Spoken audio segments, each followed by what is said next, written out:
Okay, this video is made because I actually said something in my chapter 362 review, something that I at the time didn't realize was my theory of the chapter. And basically what I said in that video is that I think that Skull Knight killed his wife. And in this video I want to elaborate on that more and basically create a theory around that idea. And first I want to state some facts that we know about Skull Knight. And first of all, he is obviously the King Geyseric, and obviously he at some point of his life, before the eclipse event that we saw, had berserker armor. We also know that he is connected to Alfheim because that woman in the chapter had like elfish jewelry on her. So obviously those are the things we know. We obviously also know that he imprisoned Void in some point and that the god hand destroyed his kingdom in that ceremony that we saw in last chapter.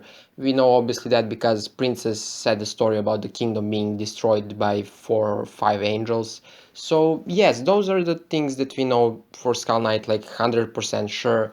And around those things I want to make my theory. Basically, I think yes, Geyseric was the Skull Knight, and I think that Geyseric was a conquestor, like conquering more countries, like exploring lands. And I think that at some point of his life, he arrived to Alfheim.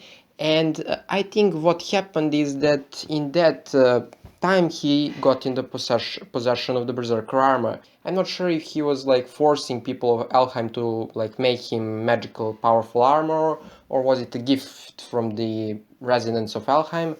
Now, like whatever is the case, Haran forged it and gave it to Skull Knight. And I also think that at that time he met the woman that we saw in the last chapter and that they fell in love. What next happened, at least in my theory, is that he came back to the like human world with a wife that he fell in love with. And with the power of the armor, he obviously conquered many countries. And why I think that is the case, because like when the princess is referring to King Geyseric, she says that he had the like skull helmet, and some people probably think like that is some other armor, but I think it is the Berserker armor because Skull Knight's version of the Berserker armor has this skull shape, and I think that story was based on the story of the Berserker armor. And obviously you could imagine how it looked, like this all-powerful being, like that cannot feel pain or anything, destroys like the armies with its power, like of that ancient world. And it also raises a question like how could Skull Knight control the armor, like how could he controlled this power if gods could not alone. And that is the thing, I think that he was not alone. I think that there was another person that came to Alfheim with Skull Knight and his wife, and I think that was Flora. I think that Flora was Skull Knight's Shirke, that he helped him control the armor while he was conquering lands. But obviously, as the conqueror and as the king, I don't think Skull Knight was actually that like this perfect heroic person. I think same as gods, he's not really a perfect guide. He even refers to himself as the foolish king, probably stating that he isn't as really proud about what he was doing in that wars, like from this his perspective now. And I think because of his probably crimes or something that he did, like basically bringing pain and suffering to the people of other countries, Flora eventually realized that and left him, and basically without her help, Skull Knight could not control the Berserker armor, so he probably stopped using it, like, or he was like already conquered so much, so he didn't care to use the Berserker armor. So that is the reason why I think like Flora went on her separate way, like go into the woods, and I think that eventually Skull Knight and her met again, and obviously after that whole eclipse ceremony that we saw in the last chapter.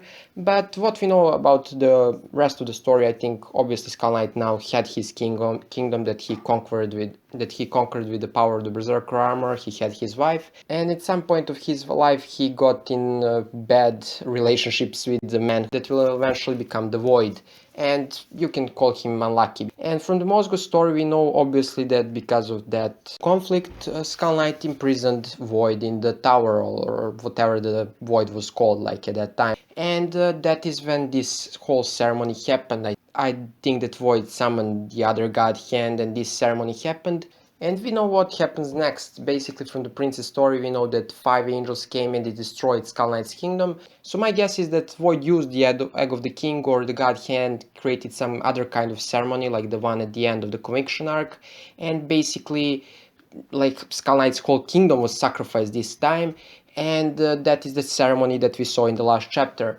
And basically what I think happened next is that, because it was Skull Knight's kingdom, like, there are a lot of people that Skull Knight cared for, his friends and allies, and they were being slaughtered by demons, apostles, and Godhand. And at that time, because he could not save them in any other way, he used the power of the Berserker armor without Flora's assistance, and that is when I think he got consumed by the armor and started killing everything left and right. And we basically see it in this panel from the last chapter, like this blurry image with blood and monsters. And I think, like, while consumed by rage, as we know it from the how God sees when he's consumed by the Berserker armor, he does not see who are the allies and who are the enemies. And I think at that moment he killed his wife, probably stabbed her. And I think that, like, when he heard her voice or something like that, he regained his mind. Because we see at that last chapter that Guts kinda stops when he sees that vision, indicating that Skull Knight at the same time, like, kinda regained his control from the armor. And yeah, he killed his wife, and at that point the life of the Geyser ended, and the Skull Knight story begins. And I know this is a lot like speculation, obviously, and I hope you like this video. I'm planning to make another video about Void and his potential origin. And till then, I hope you are doing well. Bye.